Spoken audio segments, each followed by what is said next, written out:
Imagine your character's arc is a roller coaster with all the ups and downs and a thrilling resolution. You look at that roller coaster, but you don't know how to build it. Well, let me show you how. Welcome back to my channel. My name is Bridget. I am a filmmaker, writer, and overall storyteller. And I'm here to help you create the most authentic and engaging stories that you possibly can. Now, last week, we talked about 5 main mistakes when it comes to writing character arcs. And today, we are talking about how to build your character arc in a simple way. Step 1 is choosing your character. Now, which character you want to work on first is completely up to you. Could be the main character, could be a supporting character, could be the antagonist. Sometimes they're the most interesting. But no matter who it is, choose one that is very interesting to you already. Maybe there's one that stands out as the one that's just like pulling you in. So write it down, who you want to work on first, and we shall move on. Step 2, look at your theme and decide on the lesson you want your character to learn. Now, if you are working on the protagonist of your story, often their arcs are either flat, or in some cases they are the mirror to the protagonist's arc.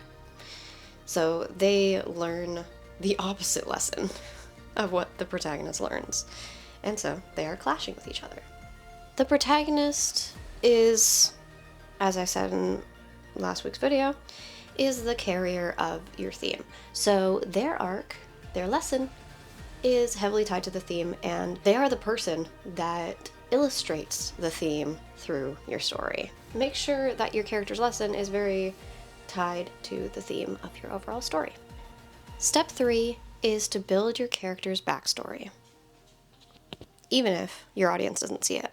Now, the backstory of your characters can tell you a lot about them and can inform the lesson that they are going to learn through your story. Now, you don't need to know everything about your character's backstory, but you want to zero in on probably like one event in their lives that really shaped their worldview.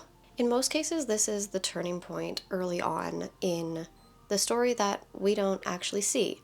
It is a moment in their past that changed their perspective, and it probably is the lesson that they need to unlearn later on in the story.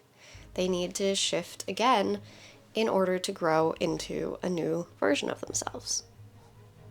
Step 4 is to craft the dynamics your character has with other characters and how these other characters impact how this character sees the world. We do not exist in a vacuum, and neither do your characters. They always interact with others, and those interactions can either shift their worldview by challenging it, or they can make them double down on their worldview, depending on who they're interacting with. So I want you to dive into who they're surrounded by and what that means for how they see themselves, how they see the world. Because this character that you are looking at right now is going to interact with the world.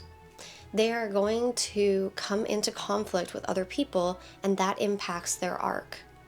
They need to be challenged with something, otherwise there's no opportunity for change.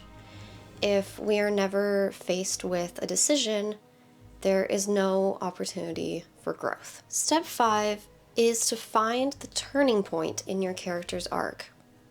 What happens to them, or what decision do they make that changes everything? What is the moment that they fully learn the lesson that they have been struggling with through your entire story? This is something that can come early on in the brainstorming process. It can come later, but after a certain amount of time, you do want to visualize the event that changes their mindset. because that can be the foundation, it can be the anchor. I'm trying to come up with a metaphor here, but it can be the center point, and then you can build around it. That is actually step number 5. Fill in the rest leading up to the change. It's like a North Star. That's the metaphor I'm going with. It's the lighthouse, it's the North Star. It's not the lighthouse, because you don't actually want to get to lighthouses. It's the North Star. It's the North Star in your story that you want to get to it. And that really helps to keep you motivated through the early stages of your character's arc. So highly recommend having that character turning point that is working towards your North Star. Just fill in the rest, and it will help you stay inspired while your characters struggle with this lesson. Now I have a bonus tip, which is to build your world. World building is very important, and it can inform so much about your characters. I've gone into this a bit more on my Instagram.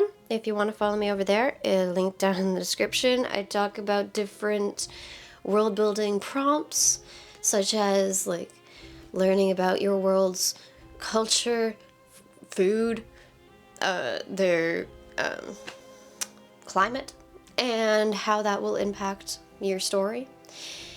So building your world is very crucial, because the world around your characters is also very important.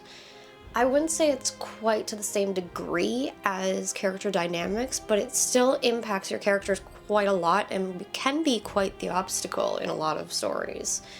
So building a world around your characters can really help with moving through the character arc, because it informs so much of who your characters are, where they grew up really informs who they are and their worldview. And overall, building your world makes everything more immersive, both for your audience and for yourself. Strong characters are just the beginning. If you are interested in diving into every part of your story and staying as organized as possible with your story, I have a Notion template that I sell over on my website. It's down in the description, and it is only 30 Canadian dollars for this really extensive database of questions, of places to put all your character information, and all that fun stuff. And without further ado, keep writing, stay creative, and I will catch you next week with another video. Bye!